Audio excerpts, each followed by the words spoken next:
नमस्कार दोस्तों, मैं Rajneesh Sharma soul insights platform पे फिर आपके बीच में। आज शुक्रवार है, जैसा कि आप जानते हैं शुक्रवार का दिन आपके द्वारा पूछे गए प्रश्नों के उत्तर देने का है। हर बार की तरह मैं आपको ये गाइड करना चाहता हूँ, बताना चाहता हूँ कि आप पेड़ लगाओ और दुनिया बचाओ। इस समय पेड़ लगाने बहुत जरूरी है और पानी बचाना भी बहुत जरूरी है। जो लोग ऐसे पेड़ काटते जा रहे हैं उनको सजा मिलनी चाहिए। हमारे देश में कानून तो है लेकिन उसकी पालना करने वाला लगता कोई नहीं है। खुद ही लोग पेड़ काटते जा रहे हैं और लगाते कोई नहीं। तो इसलिए मित्रों, मैं आपसे रिक्वेस्ट करता हूं, हर एक इंसान को ये प्रण करना चाहिए कि हमने पेड़ लगाना है। और जो पानी को वेस्ट करते हैं गाड़ी धोने के लिए, उनको भी पकड़ के अंदर देना चाहिए। तो चलिए शुरुआत करते हैं प्रश्नों से। पहला प्रश्न एक मित्र ने पूछा है कि जो काला जादू है क्या ये बॉडी पे इफेक्ट डालता है, और काला जादू हर एक पे इफेक्टिव होता है? बिल्कुल, जो काला जादू हो, जंतर मंतर तंत्र हो, कोई भी हो, ये हमारी बॉडी पे इफेक्ट डालता है मित्रों। लेकिन किसकी बॉडी पे? जो कि हमेशा अंदर से लोग वीक होते हैं, जो नेगेटिव होते हैं, उनको ऐसी नेगेटिव वाइब्स बहुत जल्दी पकड़ती हैं। जो इंसान स्ट्रांग होते हैं, आप देखिए उनको कुछ नहीं होता है। अब आप देखेंगे कईयों को चौंकी आती है, सिर घुमाते हैं, उनमें से आपको ज्यादातर औरतों की गिनती मिलेगी। क्यों? क्योंकि औरतें इमोशनली वीक होती हैं। और जो इंसान अंदर से ऐसा नेगेटिव होगा, या इमोशनली वीक होगा, उसी के अंदर ही यंत्र का तंत्र का प्रभाव पड़ेगा। बाकी काला जादू होता है, डरना नहीं चाहिए। अगर डरेंगे तो मरेंगे। हमें स्ट्रांग रहना चाहिए और वहम में नहीं आना चाहिए, किसी डर में नहीं आना चाहिए। अगर आपके सिर पे गुरु का हाथ है तो फिर तो आपको जादू टूना हो ही नहीं सकता, क्योंकि अगर आप गुरु की शरण में हो तो साक्षात शिव की शरण में हो। तो जो शिव की शरण में चला गया उसके ऊपर जादू टूना कैसे होएगा? अब एक और मित्र ने पूछा है कि आजकल देखा जा रहा है कि धर्म के नाम पे लोग मूर्तियां बहुत इकट्ठी कर रहे हैं। कुछ लोगों ने कूड़े में फेंकी होती हैं फोटो। तो ऐसा क्या करना चाहिए? इससे उनको कोई कुप्रभाव नहीं पड़ता है? बिल्कुल पड़ता है। जो ऐसे ही घर में मूर्तियां फोटो लगा लेते हैं फालतू की। हाँ, अगर आप किसी भगवान को, किसी इष्ट को मानते हो, उसकी एक मूर्ति लगा लो, मूर्ति नहीं फोटो लगा लो, लेकिन उसका अपमान नहीं करो। अगर वो खंडित हो गई है तो उसको जल प्रवाह करो। अगर आप जल प्रवाह नहीं करते तो उसको कूड़ों में मत फेंको। मैंने देखा था पीछे कि कुछ लोग उसको बाहर फेंक देते हैं और वो पैरों में आती रहती है। अब कई अगरबत्ती की डब्बियां देखिए, उसके ऊपर गणेश जी की मूर्ति बनी हुई है फोटो, या शिव की फोटो बनी हुई, या हनुमान जी की बनी हुई है, और लोग उसको बाहर फेंक देते हैं। वैसे तो जो अगरबत्तियां बनाते हैं उनको भी चाहिए कि उसके ऊपर भगवान की फोटो बिल्कुल ना बनाएं। अगर भगवान की फोटो बनाएंगे तो वो तो पैरों में आएगी ना मित्रों। तो इसलिए किसी भी मूर्ति का, किसी फोटो को अगर वो खंडित हो गई है उसको जल प्रवाह कर दे, ताकि वो जल में प्रवाहित हो जाए, किसी के पैरों में ना आए। तो इस तरह अपने देवी देवताओं का हमें अपमान नहीं करना है, उनको सम्मान देना है। अब किसी मित्र ने पूछा है कि अभी 3 दिन पहले ही श्री गुरु नानक देव जी का जन्मदिन गया है, वो हमें क्या सिखाते थे, उन्होंने क्या सिखाया है? तो मित्रों याद रखो, जो गुरु नानक देव जी ने हमें सिखाया, हम उस पर एक भी बात पे अगर अमल कर लें, अगर उनकी एक भी बात मान लें, तो हमारा पार उतारा हो जाएगा। लेकिन हम सब उनको माथा टेकते हैं, लेकिन उनकी कोई भी बात नहीं मानते हैं। गुरु नानक देव जी ने जो हमें दिया है जपजी साहिब, मैं कहता हूं सारे ग्रंथों का निचोड़ है।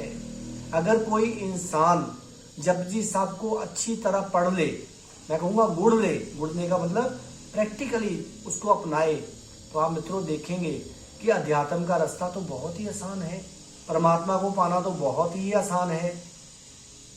जो गुरु नानक देव जी ने इतनी अच्छी अच्छी बातें उसमें बताई हैं, उसको आप अच्छी तरह पढ़िए, अच्छी तरह समझने की कोशिश कीजिए। तो गुरु नानक देव जी की बहुत बड़ी देन है जपजी साहिब मित्रों।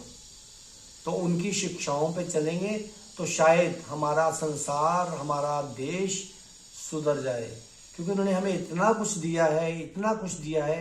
सबसे पहले तो उन्होंने यही सिखाया कि हर बात को खुश होके गाकर बताओ, सुनाओ।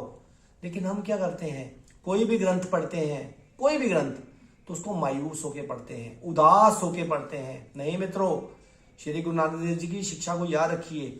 जब भी उनको कोई वाणी उतरती थी वो कहते थे, मर्दानिया रुबाब छेड़ वाणी आई है। वो उसी तरह उसको वाणी को गाते थे। गा गा कर उन्होंने जपजी साहब भी गाया, गा गा कर कितनी उन्होंने वाणी बोली है। तो इसलिए मित्रों आप भी सुनिए, अपने चेहरे को लटका कर मत बैठिए, उदासी में मत बैठिए और नेगेटिविटी में मत बैठिए। चाहे फिर आप कोई भी ग्रंथ पढ़ लो, कुछ भी आपके अंदर ना उतरेगा, ना आपके ऊपर असर करेगा। वो तो आप एक टाइम पास कर रहे हो कि अरे मैंने सुबह जपजी साहब की इतनी पौड़ियां कर ली, सुखमनी साहिब पढ़ लिया, रामायण पढ़ ली, गीता पढ़ ली, कुरान पढ़ ली, पुराण पढ़ लिए। इससे कुछ नहीं होना है जब तक आप उनकी शिक्षा को अंदर तक नहीं उतारोगे। हमें हर समय अपने जितने हमारे गुरु हुए हैं, जितने भी हमारे गुरु हैं, उनको शत शत प्रणाम करना चाहिए, जिनकी देन हमें कितना कुछ है। जैसे गुरु नानक देव जी ने तो कितना कुछ बोला है, गुरु अर्जन देव साहिब ने भी क्या बोला था याद है, थिर कर बैसो हर जन प्यारे, सतगुरु तुमरे काज सवारे। अरे थिरता तो आ नहीं रही, ऊपर ऊपर से ड्रामा करके बैठ गए हम कि हम थिर हैं। और मित्रों याद रखिए, जो सबसे बड़ी बात हमारे गुरु साहिबानों ने बताई हमें, वो थी होमे को खत्म करना, अहंकार को खत्म करना। जब तक आपके अंदर अहंकार है, आपके अंदर कुछ नहीं उतरेगा, ना कोई किताब, ना कोई ग्रंथ, ना कोई कुरान, ना कोई पुराण। तो इसलिए अपनी मैं को खत्म कीजिए। अब एक और मित्र ने पूछा है कि हम अपने क्रोध को कैसे खत्म करें। मित्रों क्रोध को खत्म करना बहुत मुश्किल है, क्योंकि क्रोध को तभी आप खत्म कर सकते हो जब आप अपनी कामना को, अपने अंदर जागे हुए काम को, काम जरूरी नहीं वो काम वासना ही है, काम का मतलब है कामना। अगर आपके अंदर इच्छाएं खत्म हो गई हैं तो आपके अंदर कभी भी क्रोध नहीं आएगा।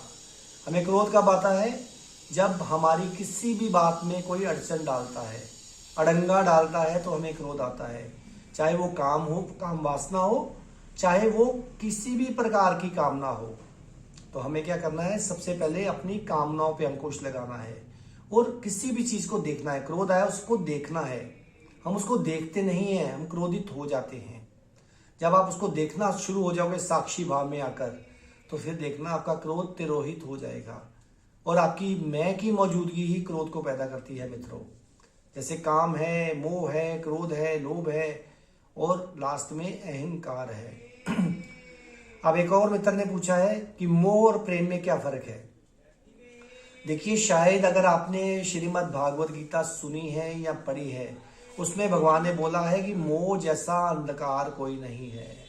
मोह क्या है, मोह जो है ममत्व है कि ये मेरा है, मेरा बेटा, मेरा घर, मेरी बेटी, मेरा पति, मेरी पत्नी। जो बंदा इस मोह में है वो अहंकार में ही है।